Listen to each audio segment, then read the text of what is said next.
by getting a page on Google, actually. That's certainly an option for a lot of them, yeah. Well, how long do you think Wix will stay in business? Well, hopefully by lunchtime there'll be history. Well, that's what I mean. It's only a matter of time. How many of those have there been? Lots. Yeah. So they all come and go, change their name. Welcome to Bill and Ammon's Bogus Hangout, everyone. We're hot and heavy already. We started asking people how they got into SEO, and Terry started out and got them started too. You guys want to introduce yourselves, Terry? Yeah, Terry Van Horn, international website builders, SEO Dojo, and a couple other places we're working on. Yeah, that's it. And I'm available for work. Doc, how'd you get started in SEO? Oh, how did I get started? You know, when I was working as a business consultant, and I was spending 6 months a year on the road, and my daughter at the time had just turned 13, and I decided I needed to be home more and play a bigger part in her life. And I had managed to nest egg some money, so I decided I was going to take early retirement. Unfortunately, Wall Street also decided to go tits up the same time. And within about 3 months, I realized I was going to have to go back to work. And so I was looking for something. I was in publishing for years, so I decided copywriting would be an area. And I started researching, and I heard of this thing called SEO copywriting. I thought, SEO, what the hell is that? and when I started looking into it, I thought that sounded pretty intriguing. So I started up as a copywriter while I was studying SEO. And then when the agency got built up enough that I had enough writers that I could just kind of manage it and let them do the legwork, I finally started doing some SEO. And you could do say again? That was something you could do from home. I could do from home, and I've been doing it at home now for pushing 17 years, and managed to build a house, put my daughter through med school, so ain't going to get rich, but it beats the hell out of being on the road and eating in hotels all the time. Yeah. Hey, are we live? Because I'm not showing us on the air. It says live. Okay. On me, it says off air. Mine says live. Okay. Then it must be me. Well, you're live too. Say again, Bill? I said you're live too. Well, hopefully, or we're talking to somebody who's not there. Of course, that wouldn't be the first time for me. Or the last. That too. Yeah, it's funny. On my screen, it says off air. That's weird. Never seen that. But there's always something different in Hangouts every week. I remember working for the courthouse, and I was in a meeting with the chief court administrator and the head of security. And the head of security was looking straight forward and talking to nobody. I had no idea if he'd lost it or not. He had a headphone in. He really was talking to people. He wasn't insane, but it was questionable there for a second.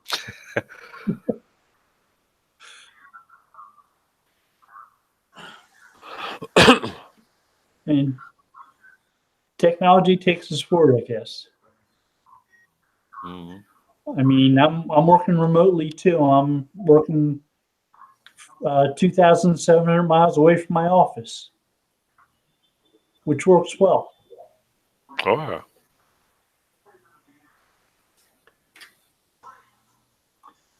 Means I can spend Memorial Day walking along the Pacific. I don't mind that. There's certainly worse ways to make a living. I don't think I could ever, even if I was what would be considered employable, I don't think I could ever go back to work for a company in an office again. You know, for working remote would be one thing, but I'm, you know, probably too big a jerk anyway for many people to want to put up with me in the office every day. But I enjoy the flexibility of working remote. Last office I was in had about 10 people in it, and we had to use chat to talk to people who were even at the desk next to ours, which was kind of odd, but it's the way they did things. The office before then was filled with 80 people, and sitting in an open office like that was kind of nuts. I think there's a lot of validity to the impact it has on us when we work remote all the time. You miss the interaction and the human contact. I think it's slow, it's subtle, but you do miss it a little bit. And for those of us who started out with low-end people skills to begin with, you become really insufferable in a hurry. I had a head start, so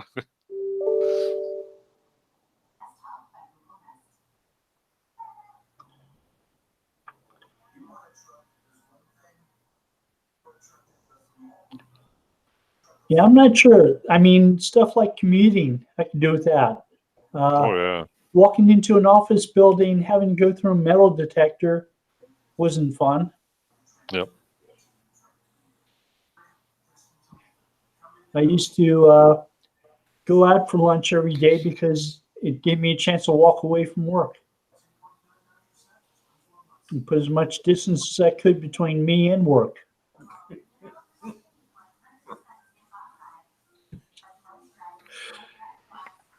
I mean, I used to walk to places 15 minutes away, even though I'd have to walk back 15 minutes, and it only gave me half an hour for lunch because it was likely I wouldn't run into anybody else from work there. Whatever it takes to keep your sanity, right? Yeah. I mean, I'd have people come up and ask me questions when I would try to take a break or try to go to lunch, and that was never fun. Mm-mm. No. Wait till you're a chef and try and have your lunch at lunch. Yeah, right. Good luck with that. I've done that. Yeah, not fun. Every 10 minutes, someone knocking on the door. I had a guy at an office at a company I worked at in LA one time. He always brought his lunch. And he'd been with the company like 25 years, and he brought his lunch every day the whole time. And he was single, he made his own lunch.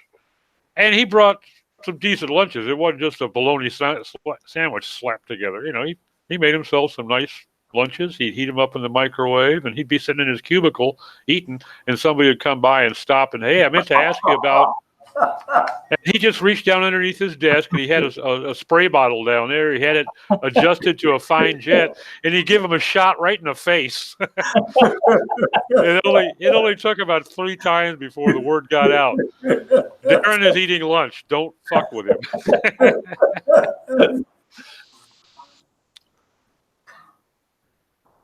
I remember one time the VP of the company came rushing into the area. And he had something hot going on, and he ran looking for Darren. And Darren was eating lunch, and we're all sitting there like chipmunks looking over the top of our cubicle walls. And, this is going to be good. And he sure as hell, he reached down underneath the desk, and he came up with that spray bottle, and he aimed it right at his face. Says, are you sure that this is urgent enough to interrupt my lunch? And the VP says, well, give me a call as soon as you're done. And walked off.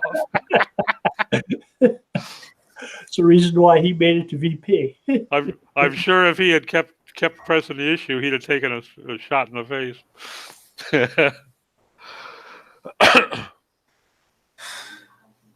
Say lunch at your desk in a courthouse isn't really safe in terms of not being interrupted. You're interrupted for things. It's Sure. like somebody's being arrested when they should be released, and you've got to fix it. There's none of this. You have to wait till I'm done with lunch.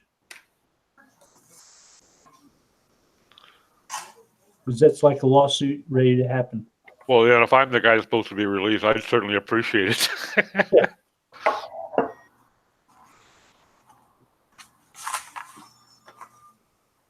That used to happen too often.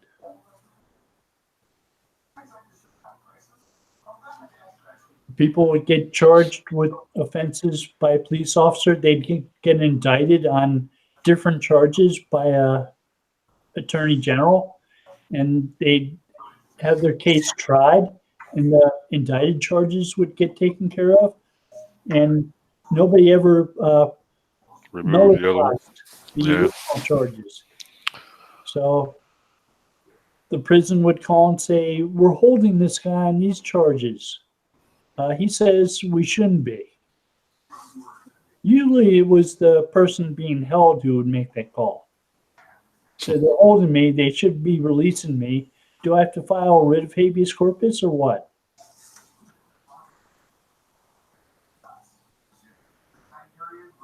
And usually it just required us faxing something to the prison saying they should be released. But it need to be done. So I don't miss that. Don't have the same type of emergencies doing SEO.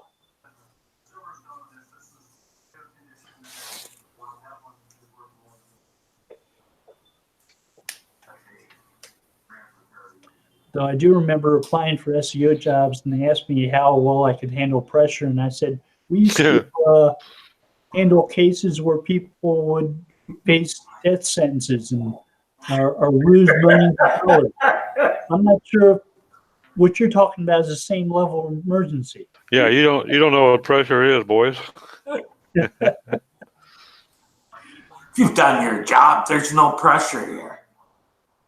That's what I found. When if you're getting pressure, it's because you weren't doing your job, probably, or your client has unrealistic expectations. Which means which means we didn't do our job properly at the outset. Right. Yes.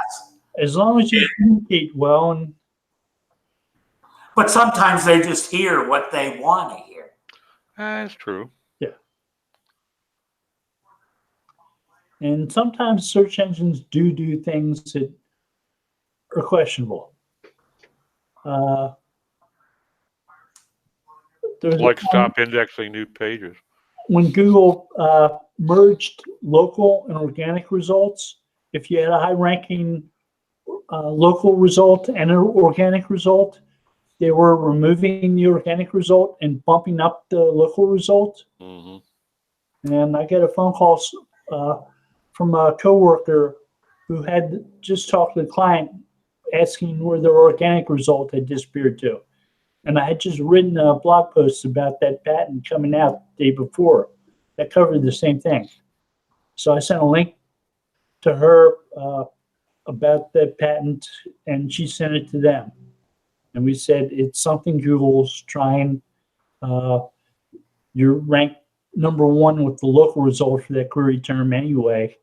So you'll likely continue to get traffic for it. And Google may give up on this after a while. And they changed it back a week later. How about this? When they brought in universal search, one of the first things they did was added videos. And to test them, they put videos #1 for any query that had a video. I had a client we had just published all these videos. It was like just after Google bought YouTube. Yeah. And they brought in universal search.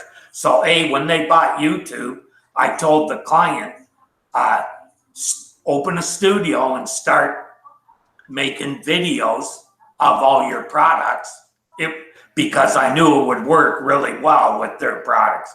They were doing musical instruments, and that's like the perfect medium for selling instruments. That's when Google did the Searchology event at their garage where they started celebrating the 15 years they've been in business. Not sure. I believe that's when they announced universal search. Oh, okay. Yeah. Well, back then might have even been pre, but I know when they started adding videos from YouTube into the results, they placed them number 1, and a month later they put them number 10. You should have heard the difference from the client when they did it.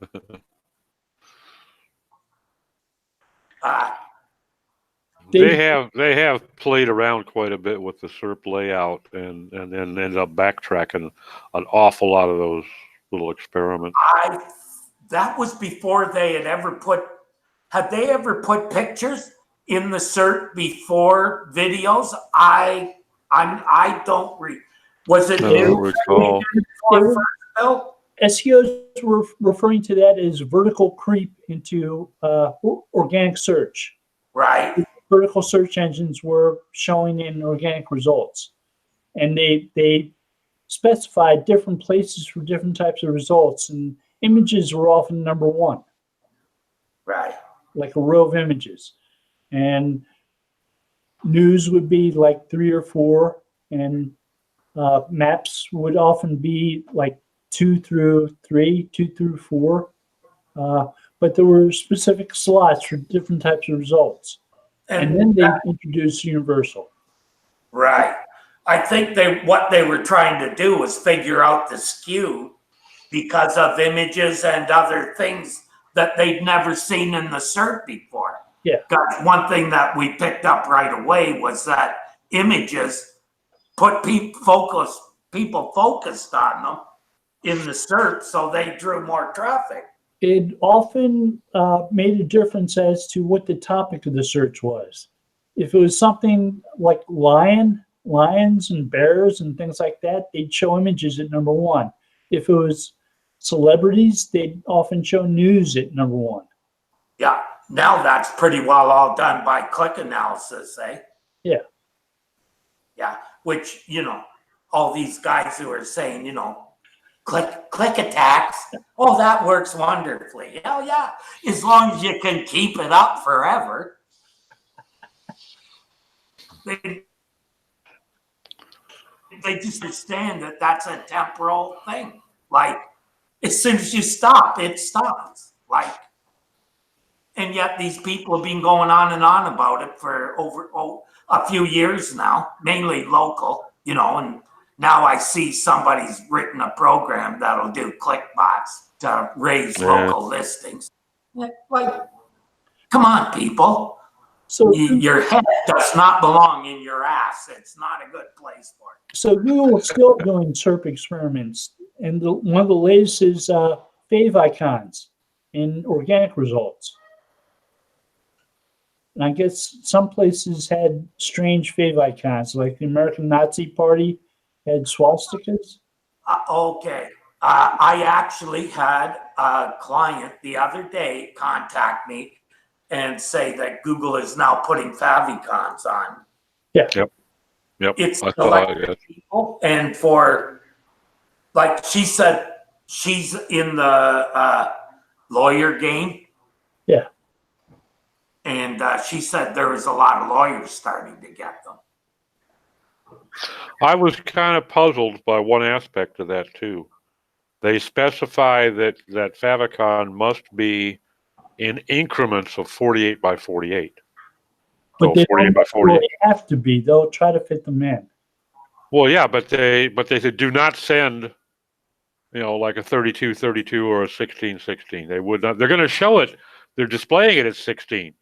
Yeah. But there's got to be a 48 or a 96 or 192. Okay, so the code that I just put in had 48 and 96 size, and a size for icons on the for Apple phones, etc. And that come right from favicon itself. I tend to go to the source to figure these things, not Google. And they actually say to make one 512, and then they make all the rest. Yeah, those have been around before favicon.com was around. Oh, the actual, yeah, I hear the icons, right? Yeah. Right.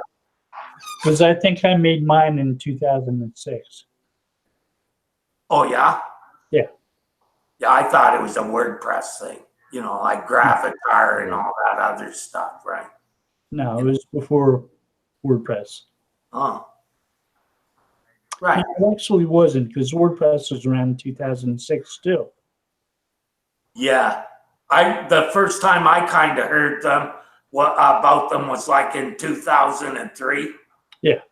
And then it was kind of like, the newest SEO technique, use the WordPress. Oh, fuck me. Well, the idea behind them was that it would appear in a browser address bar window. Projectile vomit? It would appear in a browser address bar window. Oh, okay. Yeah, I get you. Now I see they're often hidden by the icon for the secure site. Yeah. So if you have a secure site, what's the point in having it? So Google will show it in the search. I guess so.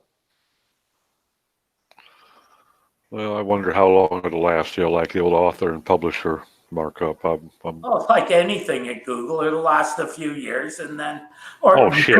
Probably even less than that. Yeah, I was gonna say, you're being optimistic there, buddy. What's the value in this? What's the value in this? Oh, no, we can't be doing this. So do one of those spring cleaning blog posts saying it's gone. We decided not enough people are using it. Mm-hmm.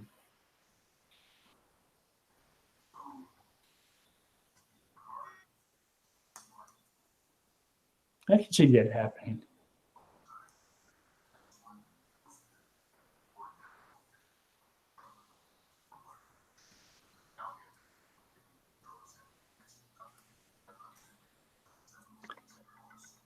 There's some of the things they gave up on are things that seem to be catching fire these days, like Slack, which is but it's only catching fire because Google went away. Well, Wave was pretty much the same thing. Mm-hmm. Yeah. That was one that actually surprised me because I actually saw value in Google Plus.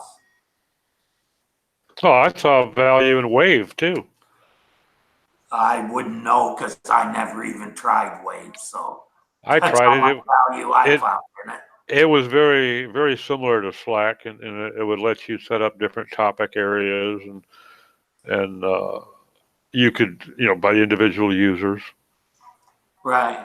It wasn't quite as sophisticated as Slack is now, but they didn't, somebody comes up with this stuff and they said, okay, we'll give that a shot. They launch it, and then they just kind of forget about it until somebody says, oh, well, nobody's using it, get rid of that shit. But they never really have any ongoing development on a lot of things. With Google Plus, they did. For a couple of years there, they were really fine-tuning that thing. I was surprised by that. I didn't, I thought that they would probably get around to finding a way to monetize it, not just. I think they realized that maybe they couldn't monetize it and walked away. Could be. But still, the way that they tied all their Android users into it, that's why it surprised me that they did that. Yeah. Because you tied all these Android users into that community and then you shut it down. That, that's the kind of stuff that the Justice Department used to give people a hard time about. You would think that a business would have something on the back burner to replace and hopefully improve upon. That you'd, rather than just do away with that platform, you would think that they would have done away with it in favor of something new. Especially when you think that was a major part of the local aspects that were tied to it at the very beginning. Yep. And how they kind of grew together. And then they just said, we don't need this anymore. I used to use it a lot. I like the communities on Google Plus. I never understood why they did that. There was certainly a lot less clutter than Facebook. Facebook is not a social network. It's a paid platform masquerading as a social platform. Google Plus had a lot of. When I say I want to follow somebody, and then Facebook says, nope, you can't see their stuff because we said so. That's bullshit. If I follow a company, I want to see their stuff. I don't want Facebook deciding that for me. If I don't want to see their stuff, I'll unfollow them. That's how things should work. It is. It's not a social network. Why do people calling it that? It's not. It's a paid platform.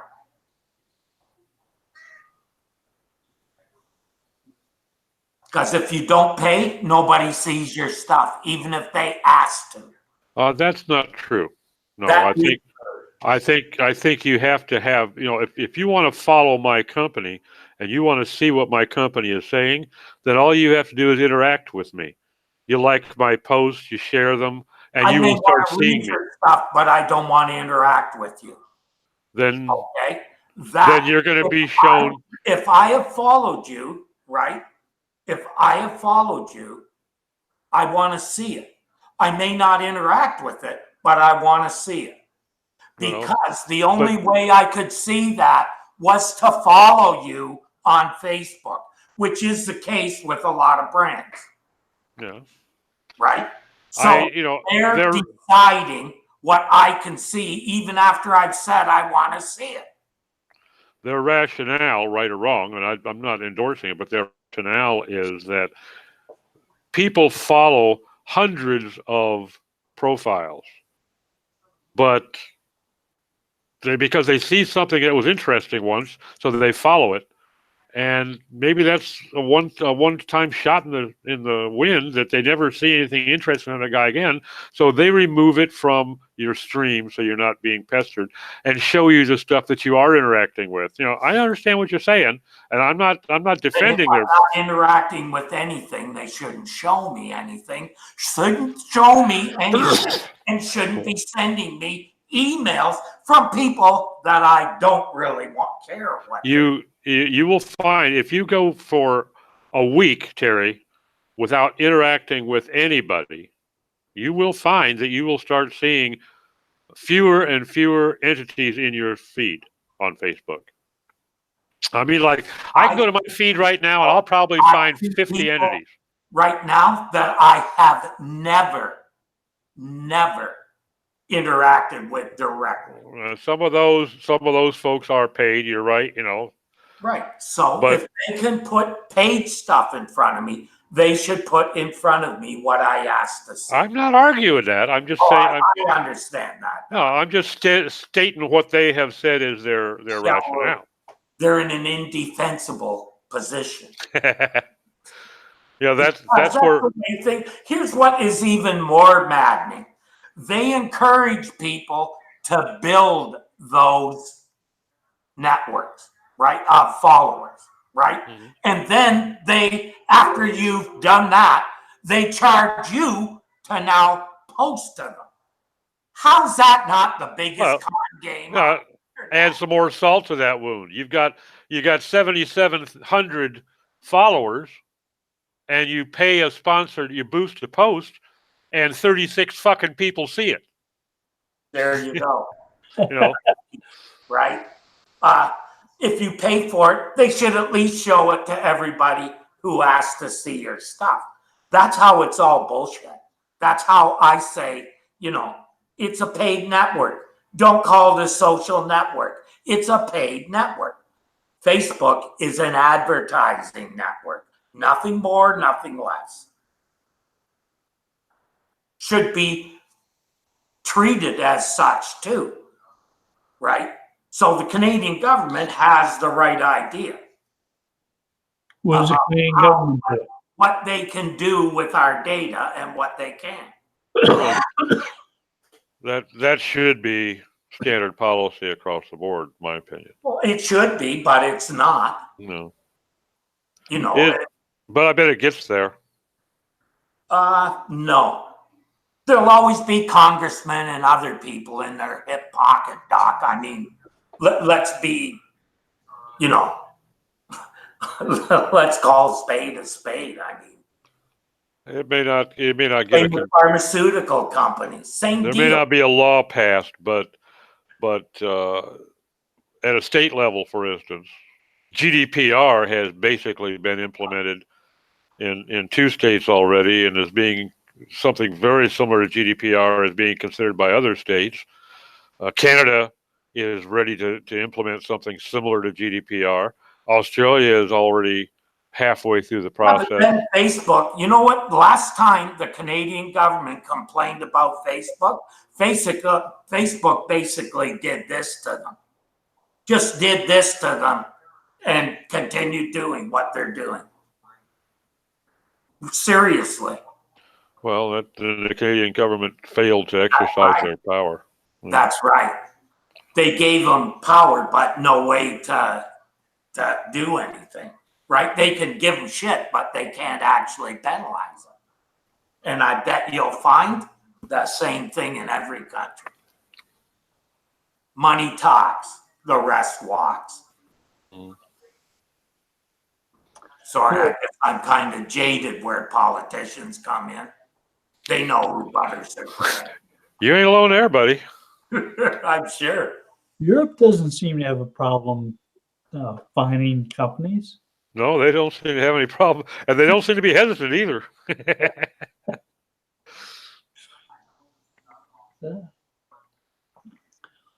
So, okay, Google, you can write us a check for that $9 billion. Yeah, right. We They accept write a check for $9 billion, but they made $50 billion. So, you know, what's that? That's just taxing them. Mm-hmm. You know, that's all it is, really.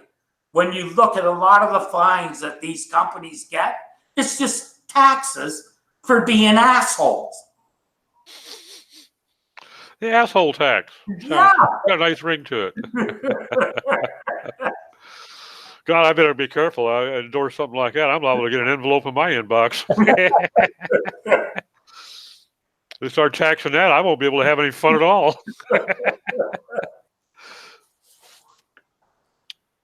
Isn't Alphabet the holding company headquartered in Ireland? Yep. I think pretty well all of Google is in Ireland. So Ireland's probably not suffering for that. Yeah, but they don't pay any tax. That's why they're in Ireland. Seriously. Yeah. So, Really? you know, They don't pay them anything? that's why companies go to Ireland. There's no corporate tax. But you have to be headquartered there, so it probably employs half the country.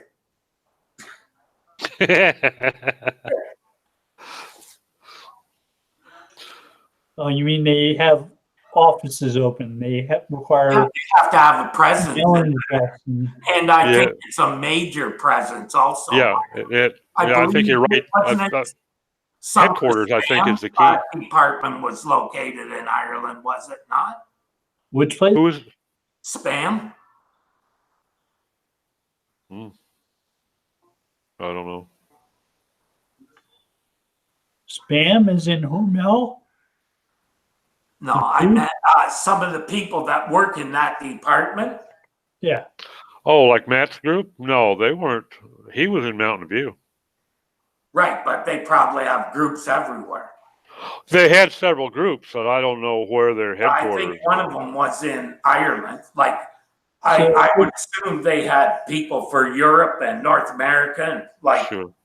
it would be the Googleplex would be huge if they tried to run all of it from there. Yeah. How many employees do they have now, Bill? I think over 100,000. Holy Jesus. And what, 15, 20 years ago, it was two guys in a garage? Yeah.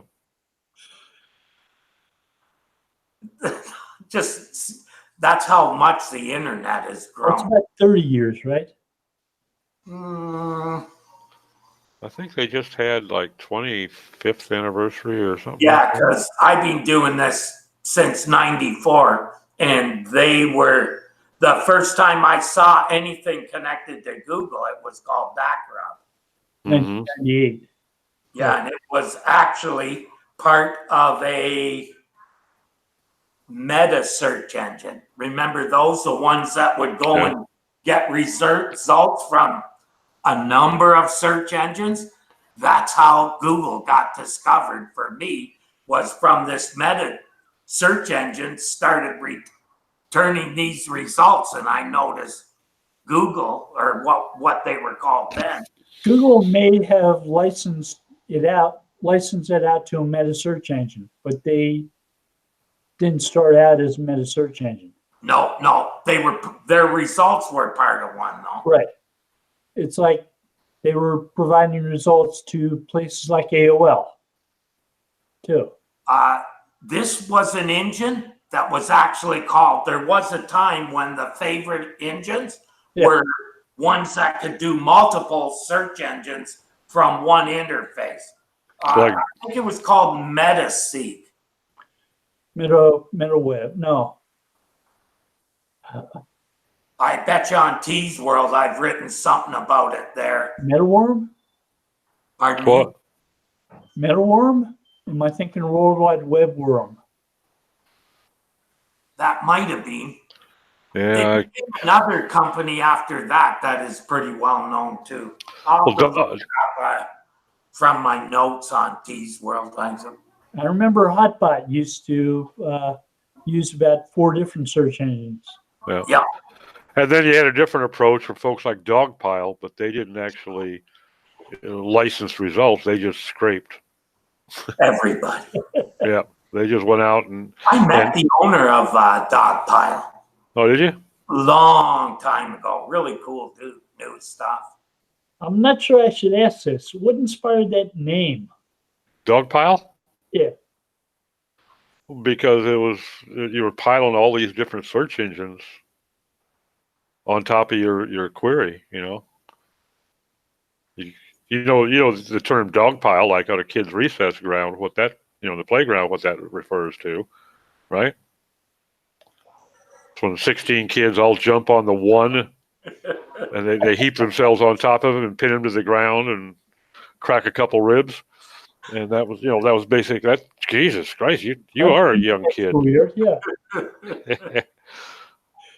But yeah, Dogpile, I know because I read an article about them. They didn't actually license those results. They just had an automated process where you would put in your search query and it would automatically, their server would go out and hit all those damn search engines and then feed back the results. And it got them some pretty nasty feedback.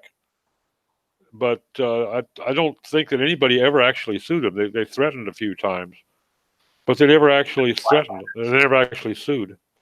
Back then, the results were so bad on every search engine. If you wanted to get them all, you might find 2 or 3 good ones out of all of it. That's why meta search engines, but Google kind of changed all that. And when Google upped the game, InfoSeek and the others started, they actually did kind of make everybody step up their game. Yep. That was my favorite too, InfoSeek. The one feature that they had that I wish that Google would offer, down at the bottom of the page, search within results. So you could do a search for SEO Toronto, and you get results of all the SEO agencies and practitioners in the Toronto, Canada area. And then you can say, okay, I want woman-owned to search within results. And now it would go back and it would, just within those results, it would look for. So you can really dial down in some niches, really get some granular data. And I don't think anybody else has ever done that. That was a kick-ass feature.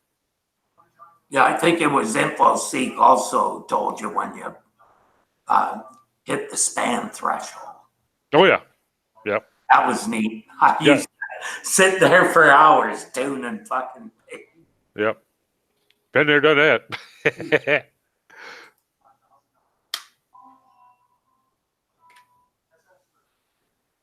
I remember when people for optimization optimized a separate page for each search engine. Good Seriously. Lord. Never done that. That was in the early days because they were quite.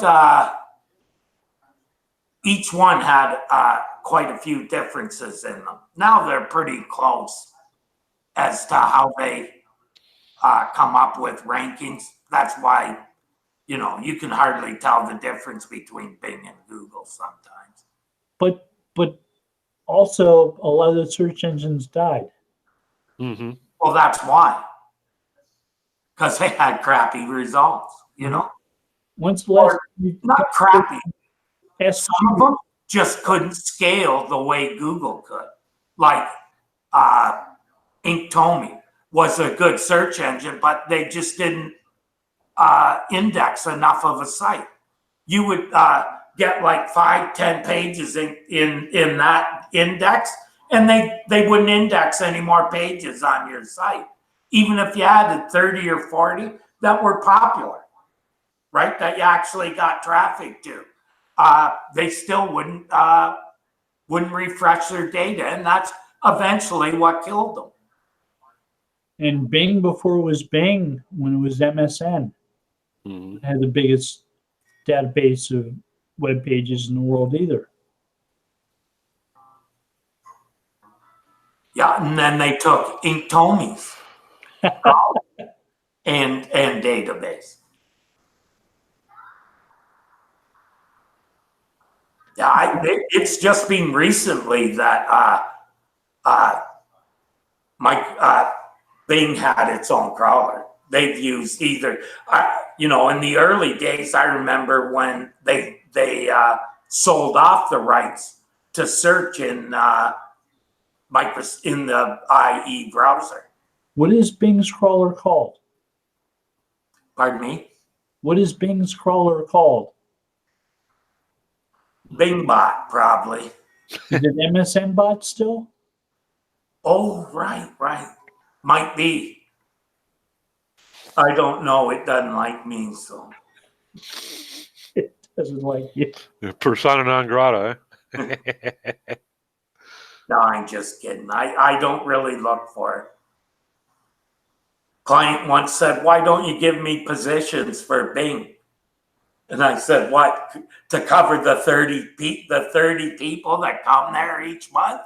You want to know what pages they come from?"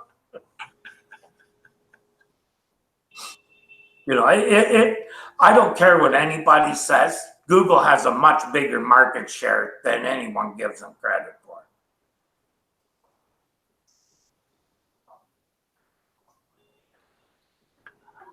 Don't see too many people dismissing the market share they have, though, or downplaying it.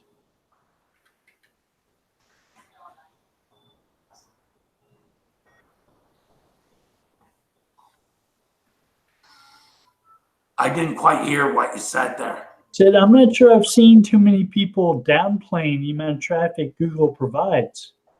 Oh, no. If anything, SEO tends to be maybe a little bit too much Google-centric. No, I don't think you can be too Google-centric. It's basic marketing, right? You sell to the 80%, not the 20%. Right? So if I'm going to go after the market, I want the 80% of people. not the 20%. Yeah, but on top of that, I think it's important to remember that if something happens, do you want 80% of your business to suddenly disappear all at one fell swoop, or would you rather diversify your reach a little bit so that you're not putting all your eggs in that basket? Because that's scary. If Congress, for instance, tomorrow were to hit Google with an enforced breakup and tried to get so granular on what had to be paired with what as to make zero sense from a logistics standpoint, any business that is depending upon Google search could get totally raked over the coals. And I wouldn't want to lose 80% of my leads simply because Google could no longer perform the way they've been performing. I'd rather have 30% here, 30% here, 30% there. I can absorb a 30% hit. I hear you. Here's the thing though, when you read all the numbers, right, that are public, and they're attributing 20% to Bing and others, right? I think that may be optimistic. I don't think I've ever talked to a webmaster who got 20% of their traffic from. If you remember a couple of years ago when the discussion about the quality of Bing's results was a major topic 2-3 years back, the one thing that a lot of people seemed to agree with was that their image search was much better than Google's. Okay. And I don't think anybody even approached 20% on Bing's market share of image search. Yeah, I'm thinking it was closer to 11 or 12%. The numbers aren't true. That's what I'm saying is that you talk to other webmasters, right? And say, well, what percentage of your traffic is Bing? 3, 4. 4%. That's Yahoo and Bing combined. I mean, I get more on most sites. I will get more direct traffic than I will get from Bing or Yahoo. Ditto. Right? Same with you, Bill? Same with me. Yeah. Like they're nowhere near the 20%. Like to me, you might as well say Google has well over 90%, right? So that makes chasing that 10%. The only thing, if the statement is being made in terms of, let's say, North America or the English-speaking world, then certainly I would think that 90% is a realistic estimate. But if they're looking at search engines worldwide, you can't discount folks like Baidu and Yandex. Then it might hit that 20%. In their areas, like Yandex is probably huge in the South. Yandex is basically exclusive in Eastern Europe. Right. And Baidu is obviously exclusive in China. And but the thing is, how many searches per minute do those two search engines process? I could see, if you're considering globally all search engines, that maybe Google is only hitting 80%. Yeah, I could believe it then. But if they're talking about North America or the English-speaking world, no, sorry. Yeah. Even the Western world, I would say, no, I'm sorry, I don't buy that. It's got to be more. UK is not big on Google. They probably don't have 80%. Who? In the UK. I was told they tend to use other means. I think all my clients in the UK have been Google focused. And the folks I've worked with over there have been Google focused. They do some Bing too. They're not even looking at Yandex yet. Yandex is supposedly expanding westward, but they are, and I don't think anybody is even looking at Yandex as a player. Alternatives, that's what I think. There aren't many alternatives, really. So. Yeah. Oh no, that's just what I was told. Is people aren't as dependent on Google there. Because the index is a lot smaller, for one thing. And if it includes a lot of US sites, probably useless to them because no one will sell over there. Right? Like the logistics of selling something into Britain. You can't sell furniture or most products other than digital. Yeah, shipping intensive stuff is problematic. Yeah. Or even if you get into small stuff, Doc, it's still a lot more expensive to send it over there.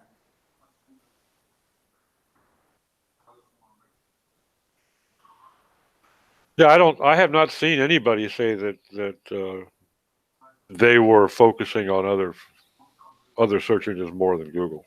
Oh, that's just something I guess I picked up on my own. And I certainly they have a smaller database there coming out of just the UK, but a lot of the UK businesses are not working just with UK clients. They're working, in Italy and France and Spain and Germany and Austria and Scandinavia, so a lot of those companies that are selling products or services are looking at basically Western Europe as their local market. And the EU, until the Brexit thing at least was born, the EU had made that a viable approach. Now, if that goes away, that's gonna have a serious trickle down effect on the UK. Trying to service an existing client in Germany or Spain is going to become real expensive in a hurry.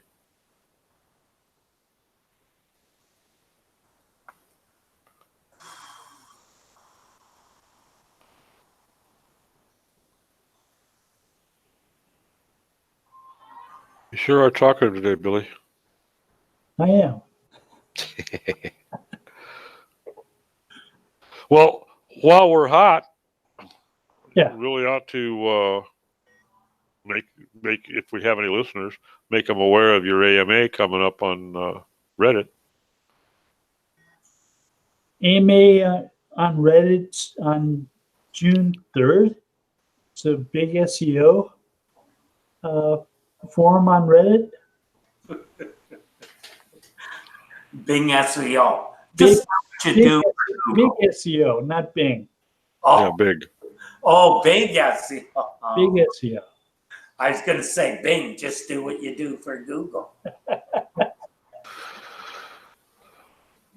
Yeah, wear your troll armor, buddy. I've always thought that they were very similar, except for Google is going to be manipulated a lot more easily with links, whereas Bing was easier to manipulate on the page. Bing's had machine learning with RankNet since way back 2005. Mm-hmm. Yeah. Anything that I have done to a site that has had a beneficial impact on my rankings on Google has also had a beneficial impact on Bing. Now, maybe if I had focused more on Bing's specific hot points, maybe I would have done better on Bing. I don't know. I have never done anything specifically for Bing. I've just ridden on the fact that, okay, if I do it right for Google, it's going to help me on Bing too. I think they're maybe a little better at segmenting pages than Google. Yeah, I can't even honestly say that I've looked with any great attention as to what they focus on. I'm pretty much ignorant on what makes them tick. The paper they came out with in 2005 that talked about machine learning and RankNet said that there were about 537 ranking signals in Bing, as opposed to, I guess, 200 or so for Google. Yeah, well, that's an old. That 200 is an old number that I can't buy. Old numbers, who cares? Yeah, even if it was accurate when it was first uttered, I think it's bullshit now. It's probably much closer to 500 than 2. And some of those factors, right, are factors in Google's mind, but they're not really factors that I'm going to consider because they're so freaking small. Well, and to move the needle enough for me to spend my time with them. And undoubtedly, and things above it that will move the needle more.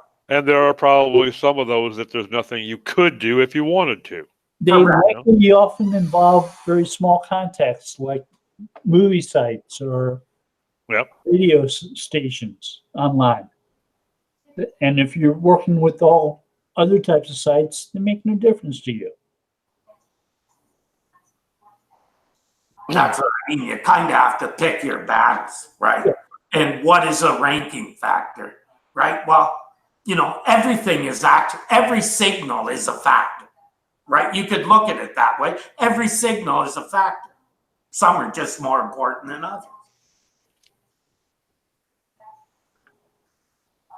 Some just aren't very important too.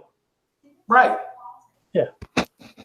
But some you can see are at the time that Google announced that page speed was a ranking factor, I never saw much then.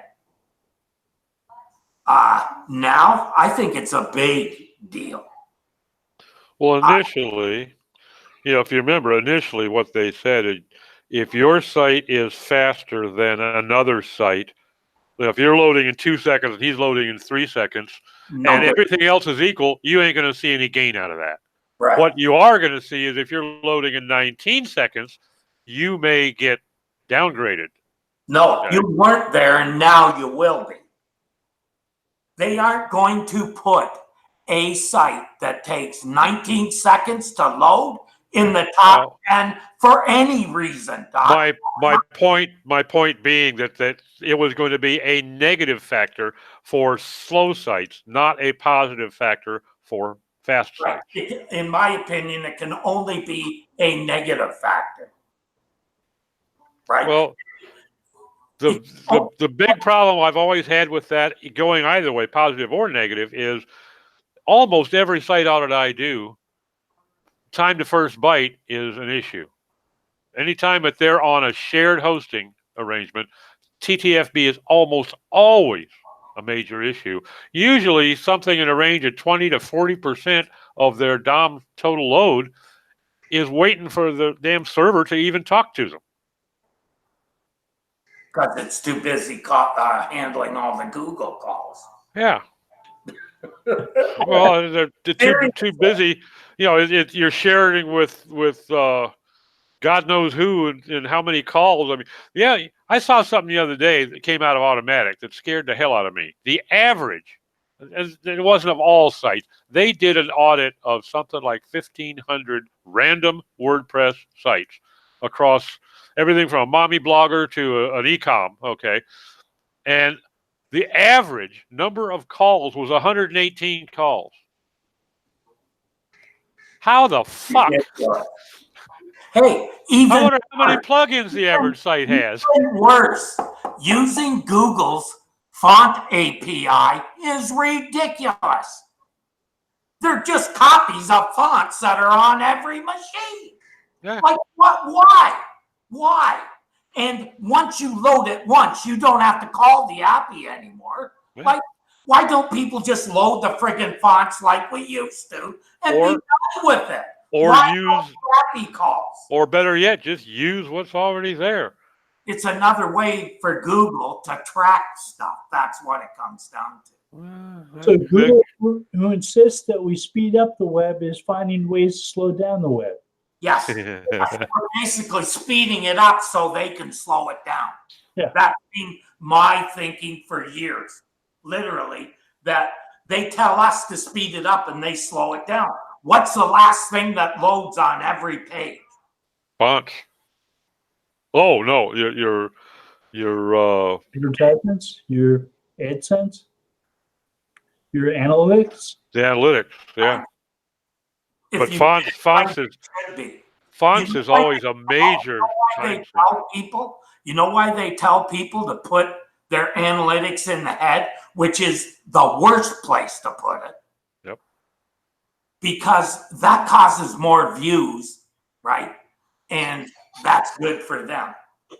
I realized that I was managing a site that half the people were not even seeing the full load of the page.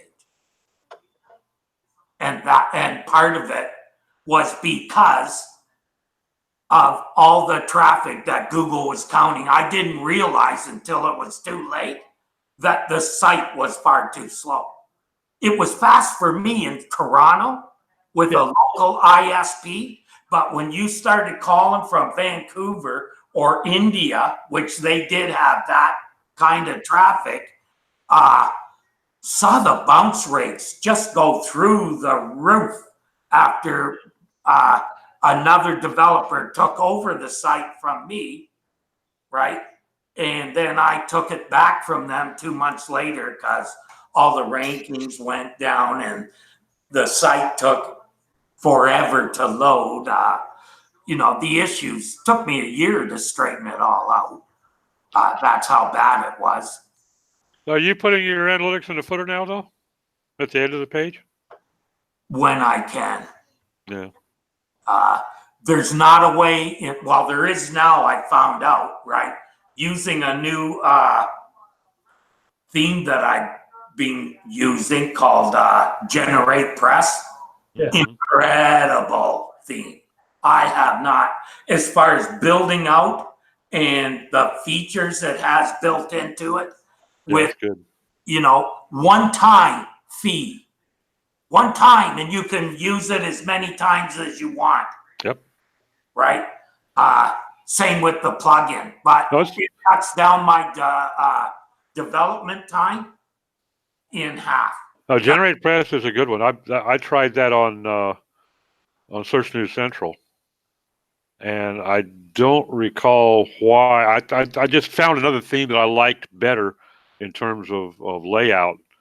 But Generate Press didn't take an awful lot of massaging to speed it up. No. Out of the box, it was pretty good. Out of the box. Most of the stuff I had to do was on the core, not on the theme. It's got what I like about it, Doc, is built right into it. I can do hooks into different parts of WordPress, so then I can put my analytics in the footer. Yeah. Right, whereas I couldn't do it before. So now I just put it in after the footer, and that should make it almost the last thing before the HTML tag, which is where it should be. And we're also wondering why, because if people shut down the browser before it gets to that tag, guess what? It doesn't show up in your analytics, and you've got phantom visitors. Yeah. Don't like them at all. That's can really play havoc with you. Mm-hmm. And if I were any people who see spikes in their bounce rate, start looking at how long your page takes to load, because it is becoming an issue. Well, plus you got to be very careful if you're putting it down there after the footer. You got to be very careful about deferring scripts too, because if they don't scroll all the way down, or if you're one of these folks that has a full screen of footer, most folks will stop once they see that thing start. You might be so deferred that they'll never actually load the damn analytics. Yeah, so your traffic can just totally disappear on you. The only way that happens is if before the page is sucked up by Google, right? That that they close the page before it shows the HTML tag. Right? So it should show up. It should be better that way. It's going to give you a true number of true visitors. Whereas if you're looking at your bounce rate and it's 70% and your site has taken like 14 seconds for the page to come down, about 20% of that is people who just said, yeah, guess what? I ain't waiting for this. Because if it's taken 14 seconds on your desktop, it's taking 30 on your phone. On a mobile, and testing your page speed for desktop is useless. It does not give you a number that you should be using to make these decisions. You should be looking at mobile, because that's the important guys now are mobile's very important. Yeah, there's a whole lot of difference between being on a fiber optic and being on 3G or 4G. Yeah. If I'm sitting here on fiber optic now, and if but my phone is on 3G. So, Oh, so well, guys, we're at the top of the hour, so we're going to call it a day. Thank you, everybody. bye all. See you next week. The creek don't rise. If the creek don't rise.